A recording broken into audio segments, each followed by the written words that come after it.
मुझे नहीं लगता कि राहुल गांधी, श्रीकांत जी, की राहुल गांधी एक मास लीडर नहीं है, तो ये जो भारत जोड़ो यात्रा में जो भीड़ चल रही है, ये तो एक मास लीडर के पीछे ही इस तरीके की भीड़ दिखेगी ना।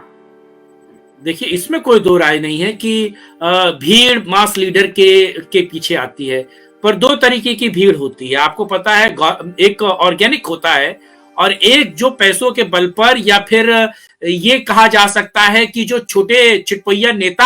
अपने साथ लाते हैं अपने कैडर बढ़ाने के लिए और ये बताने के लिए कि देखिए मैं आपकी रैली में, आपको पता है देश में रैली और रैला जो होते हैं, तो रैली को रैला बनाने के लिए छुटपैया नेता जो हैं बसेस में भर भर कर भीड़ लाते हैं और आपके सामने लाकर खड़ा करते हैं और ये बताते हैं। ये चीज तो क्या मोदी जी के रैली में नहीं होती? बसेस भर भर के जाती हैं। मोदी के रैली में होती है,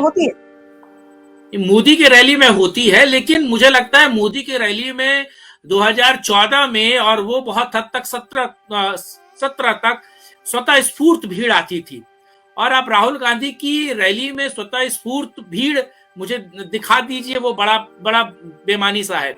राहुल गांधी को लेकर अगर बीजेपी वाले ये ट्वीट कर रहे हैं और वायरल कर रहे हैं कि वो शराब पी रहे हैं, मुझे लगता है कि वो गलत है।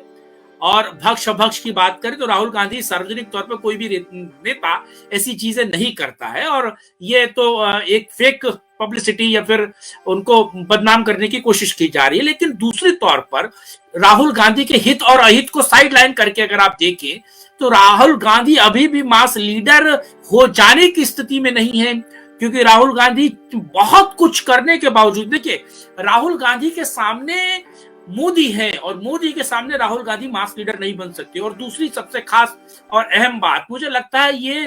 भारत जोड़ो यात्रा कांग्रेस का नैया पार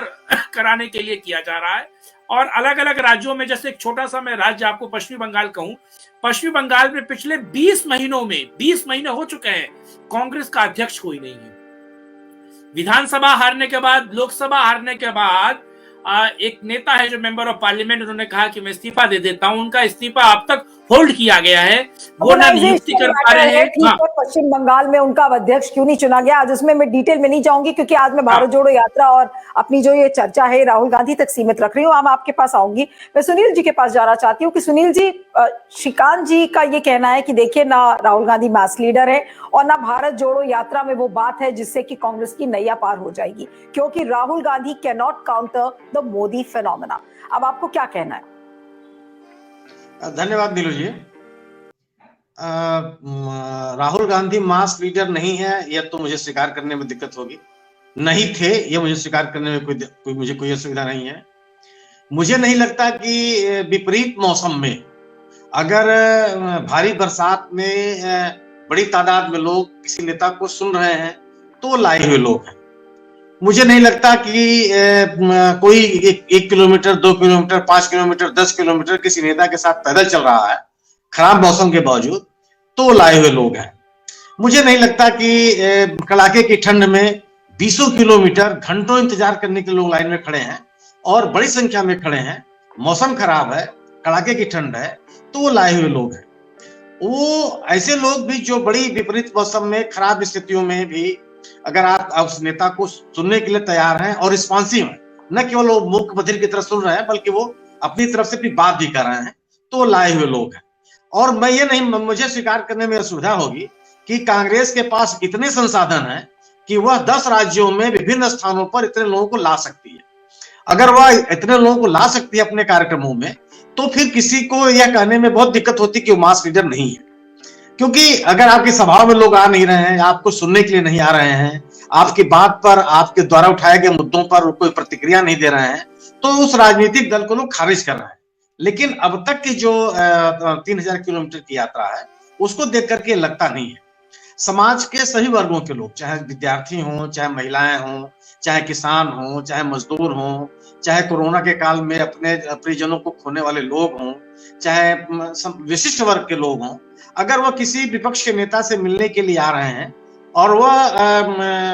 कांग्रेस की सदस्यता उनके पास नहीं है, तो मुझे लगता है कि कोई ना कोई इस यात्रा को, इस राजनीतिक कार्यक्रम को खारिज नहीं किया जा सकता। निश्चित रूप से नरेंद्र मोदी का जो की जन स्वीकृति है वो राहुल गांधी की तुलना में ज्यादा है, इसमें भी कोई बहस नहीं है। लेकिन जिस तरह के मुद्दे राहुल गांधी ने खड़े किए हैं वह एक बड़ी किसी सत्तारूढ़ दल के लिए बड़ी चुनौती है। अब तक इसका सबसे बड़ा प्रमाण क्या है कि जिन मुद्दों को राहुल गांधी ने खड़ा किया उन मुद्दों पर सत्तारूढ़ दल कुछ नहीं बोल रहा है। अगर वो कह रहे हैं कि देश में बेरोजगारी बढ़ी है तो यह कोई नहीं कह रहा है कि नहीं हमने इतने रोजगार दे दिए। अगर कांग्रेस के नेता यह कह रहे हैं, विपक्ष यह कह रहा है, इस यात्रा के दौरान यह कहा जा रहा है कि देश की आर्थिक व्यवस्था चौपट हो गई, हमारे रुपए का अवमूल्यन हो गया, औद्योगिकरण गिर गया, रोजगार के अवसर कम हुए, इसका कोई जवाब नहीं दे रहा है कि नहीं आप जो बात कर रहे हैं वो गलत है। कोई यह नहीं कह रहा है कि समाज में हेट्रेड फैला है, लोगों के बीच में तनाव है, इसकी बात भी कोई नहीं कर रहा है। कोई इस बात की नहीं कर रहा है कि शिक्षा का इतना निजीकरण हो गया, इतनी महंगी हो गई कि आम लोगों के दूर से पहुंच से काफी दूर हो गई, इसके ऊपर भी कोई प्रतिकार नहीं हो रहा है।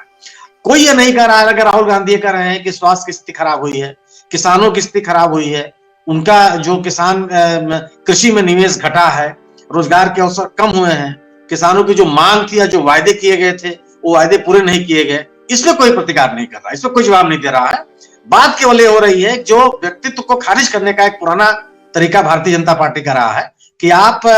उस व्यक्ति को ही खारिज कर दीजिए, उसको अविश्वसनीय बना दीजिए जो बात किसी तरह कोई बात कर रहा है। तो अब यह फार्मूला चलने वाला नहीं है, मुझे नहीं लगता कि चलेगा, क्योंकि अगर विपक्ष का कोई राहुल गांधी की यात्रा का सबसे बड़ी उपलब्धि तो यही है कि विपक्ष को विश्वसनीय बनाया और विपक्ष के प्रति लोगों के मन में एक भावना जागृत है कि विपक्ष की बात तो सुनी जानी चाहिए और विपक्ष भी सुनने लायक है। आज तक तो आप केवल यह सत्तारूढ़ दल बड़े संस्थागत तरीके से बताता रहा कि विपक्ष का कोई भी नेता या तो बेईमान है, या तो स्वार्थी है, या तो सुविधा भोगी है, या अब तक अगर देश की सत्ता में रहा है तो केवल लूटपाट किया है, स्कैंडल में शामिल रहा है, उसका कोई राजनीतिक कंट्रीब्यूशन है इस देश की प्रगति में, यह तो कभी बात आगे बढ़ने ही नहीं देगी। यह तमाम बातें इस यात्रा ने खारिज कर दिया। राहुल गांधी को या पूरी की पूरी कांग्रेस को यह बताया जाता रहा है कि यह पार्टी जितने दिनों तक सत्ता में रही है इसने देश हित में कोई काम नहीं किया, देश की संस्थाओं को इसने कमजोर किया है, उद्योग को कमजोर, तमाम जितने भी क्षेत्र में कोई काम नहीं हुआ, जो कुछ भी हुआ हम कर रहे हैं। इन चीजों को जो यह एक नरेशन बनाने का प्रयास किया गया उसको राहुल गांधी ने खारिज किया। और जिस तरीके से नरेंद्र मोदी जी को यह बताने की कोशिश की गई कि महामानव है, इनके जैसा स्वस्थ व्यक्ति कोई नहीं है, जितने ये पराक्रमी है उतना पराक्रम किसी राजनेता के पास नहीं है, जितना जो किसी स्वस्थ व्यक्ति पैरामीटर हो सकते हैं वो तो कोई कल्पना ही नहीं कर सकता। और तमाम तरह के उनके व्यायाम करते हुए, योग करते हुए, तमाम तरह के उनके वीडियोस भी जारी किए गए, पार्टी के द्वारा जारी किए गए और पब्लिक फोरम पर उसको प्रसारित भी किया गया। इन तमाम चीजों को राहुल गांधी ने खारिज कर दिया। अगर आप